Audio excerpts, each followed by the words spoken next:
Hello, I'm the Accidental Bookseller. My name is Paul. Welcome to the channel.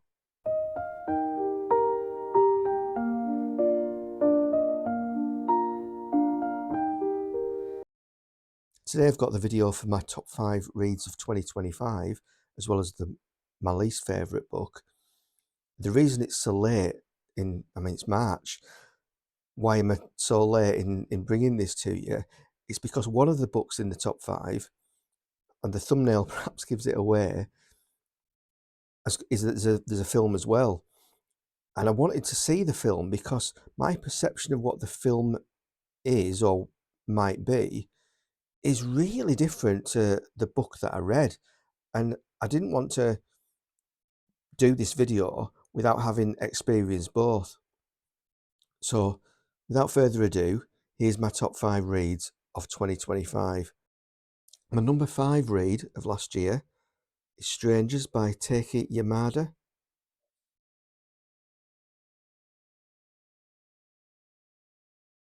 I can't say much about this because anything that I say at all would have spoilers in.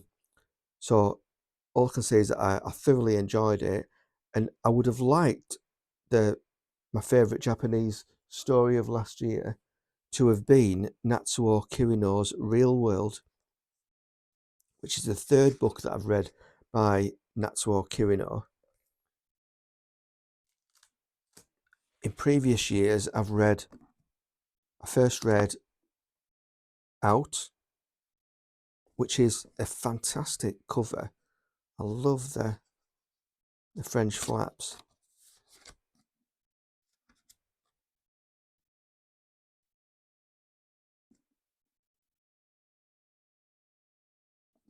Just lovely colour in a shiny, glossy finish. I really did like this one. The story, that is. And then came along Grotesque by Natsuo Kirino. She's written far more in Japanese, but not many have been translated. And then last year I read Real World by Natsuo Kirino. And the reason I mention it in the same breath as Strangers is that all of these Kirino books struggle with Japanese translation. I feel that there's a disjointed stop-start staccato style of translation into English. Real World is the best translation. I think Grotesque is the better book. Real World is the best translation. And it's a perfect example of what an author shouldn't really choose different translators for different books, because each of those 3 Kirino books are by different translators, and you can really tell, to the point where I really didn't like Grotesque at all as a piece of enjoyment. The book itself could have been really good. The plot could have been really good, but the translation just made it a little bit stumbly and maybe a little bit boring at times. And I thought, oh well, maybe it's something to do with Japanese translations and they don't translate well into English. But then I thought, well, that's silly, because that shouldn't stop you from, writing decent English that flows and is enjoyable. And it's a shame that Natsuo Kirino has those translators. I mean, don't get me wrong, they're all reasonably enjoyable, and like I said, I did enjoy Grotesque.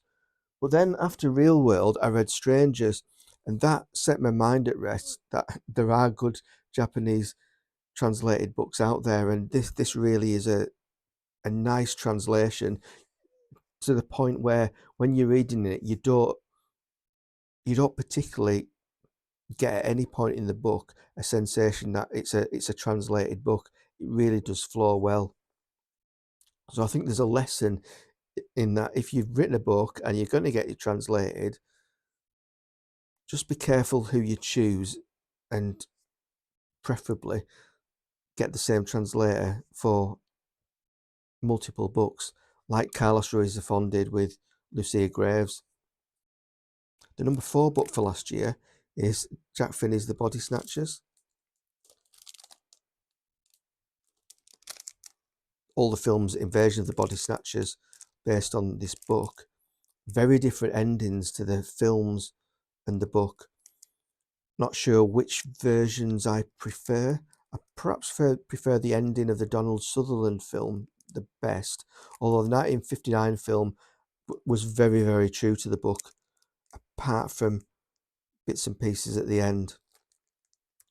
But it's well worth a read.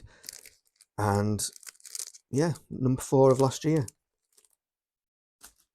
Before I do the top 3, I'm going to talk about my least favourite book, and it's a tie, because I was and ahhing between one book and another, and neither of them were worse or better, really.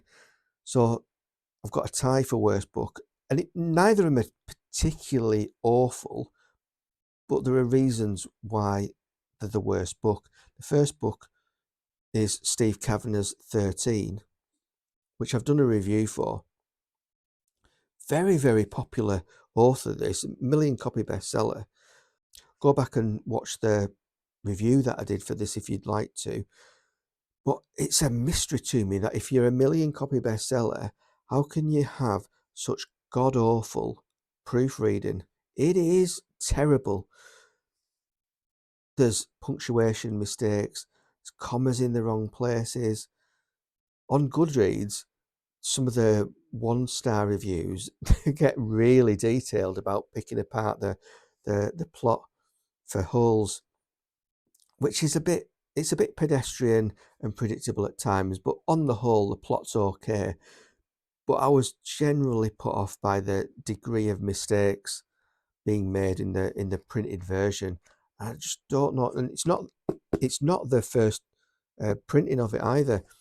I read this for book club, and some of the other people who came to book club with the book came with an earlier printed version, and I was amazed that the mistakes hadn't been put out of it. And it's just a real shocker that so many mistakes could be published in. I mean, it's by Headline as well, which is it's not like an independent publisher where you could perhaps forgive some of the mistakes. I probably won't be reading them again because the amount of mistakes in it are unforgivable, really. And the plot's okay, as I said. So the book that ties 13 for my worst read of last year is Wayward by Amelia Hart. And again, it's the mistakes in the book which got to me and stopped my enjoyment more than they perhaps should have done. The book itself is okay. It's an engaging plot. It flows nicely, and it's a kind of decent read. Again, I didn't read anything particularly bad last year, but I come from the city of Lancaster, which is one of the fulcrums for witch trials way back in time.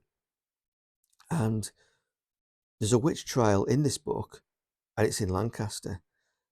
And the way it's describing some of the buildings, I'm thinking, where is this in Lancaster? And I just think that the author would have done a little bit more study about Lancaster.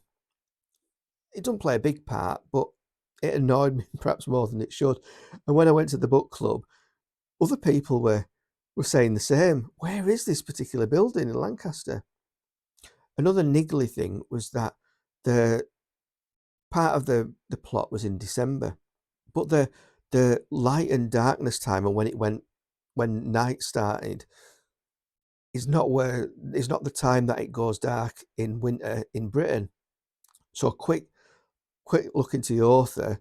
I find that she's Australian, has English connections, but I'm thinking, was this written, while she was in Australia and didn't really study the UK as much as she perhaps should have done if she's writing a book based in the UK?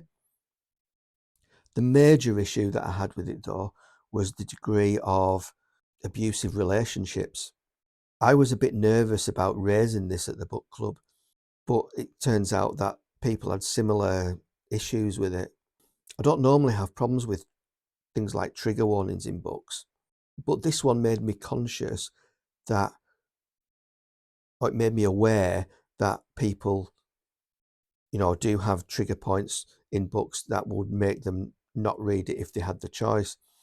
And it's just the sheer number of abusive situations in this, which I don't appreciate. I think if the author wanted to convey something about abusive relationships, I think she could have just covered it in maybe one of the connections in the book, but it comes up over and over again, and it's too much.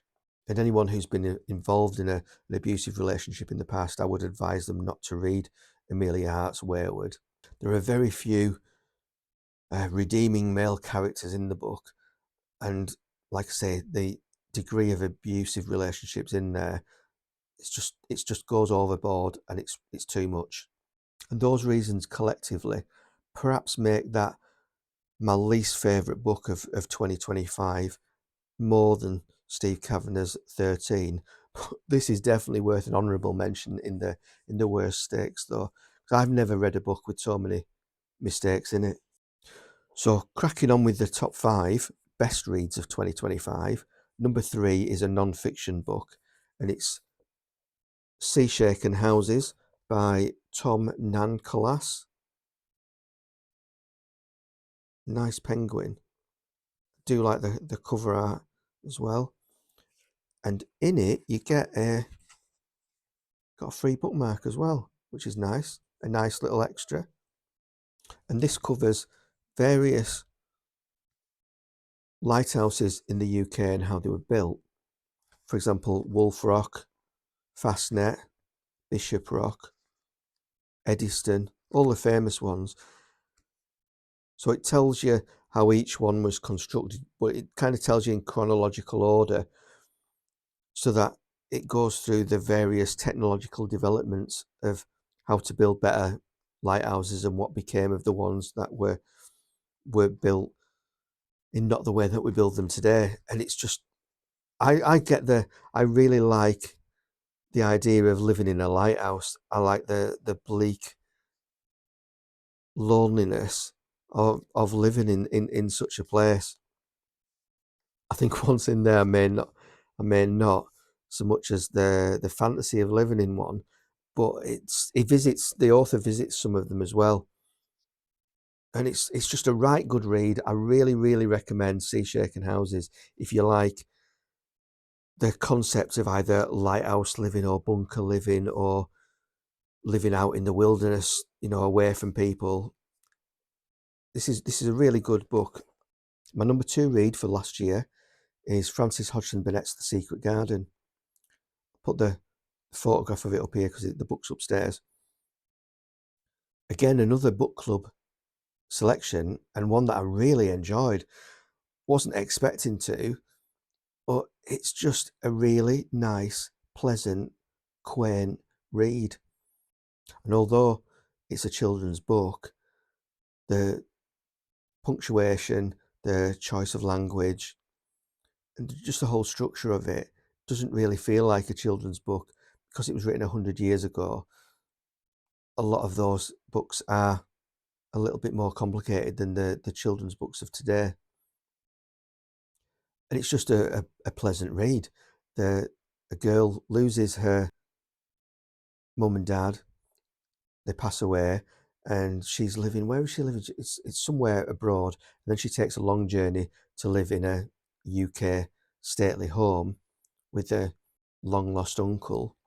If you haven't read it, I won't spoil it for you, but it's just a good read. Is it a coming of age novel? Possibly, because there's a development of the girl as she grows up in the stately home and interacts with people outside of the home as well.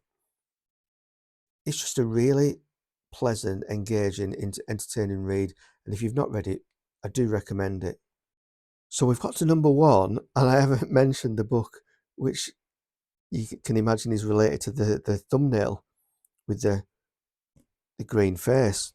And yes, my number 1 book for last year is Wicked by Gregory Maguire. This is a good book. I've mentioned before that it's a good book, but it really is. But I'm completely confused. Last week I watched the film and I'm still confused because the film is just nothing like the book. You know, it's quite a wholesome film. I wasn't expecting the musical nature of it. Perhaps that's my fault because I didn't connect the fact that the Western musical Wicked was based upon the book Wicked. But let me just tell you that this book, it was written in 1994, I think it was. Copyright 1995. First published in Great Britain in 2006. So I don't know what the 10-year difference is, but it's certainly at least over 20 years old. And this is not a children's book. It's a very adult book in places. And I've not read a book in years that I've had to look up the meanings for some words that are used. So I'm reading along and it'll mention a word. I'm thinking, what does that mean? So I'm asking Alexa what the word is. She's going to come on now. No, she hasn't. I'll say her name. What does this word mean? And this happens quite a lot during the book. And the plot, the structure is very much an adult fantasy book. So I'm completely shocked at the film and the way that it's made and the perception and the fact that it's seen as a family sort of book. There are undertones in the film that allude to moments in the book that could be seen as adult, but they are glossed over very much in the film. But if you haven't seen the film, and you obviously know about The Wizard of Oz, this being a prequel to The Wizard of Oz, if you've not seen the film and you've known nothing about it, give this a read because this is good. What's particularly good about this version is there's a 5-page introduction by the author.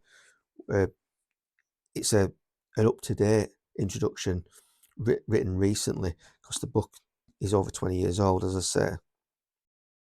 And the introduction should be read after you've read the book. It's not apologetic. It doesn't try to make excuses for the film and the musical, but it does mention that there's connections between the characters, the character traits in the book and the character traits in the film. And I'm thinking, well, obviously it should be like that, but he's kind of loosely connecting them. And that's, I think, the way that this should be seen, a loose connection between the book and the film. Yes, they both follow the trajectory of a plot, but in very much different ways. I'm tempted to say that, let's say you read American Psycho and you rocked up at the cinema expecting to see the film version of American Psycho, and you got Bambi.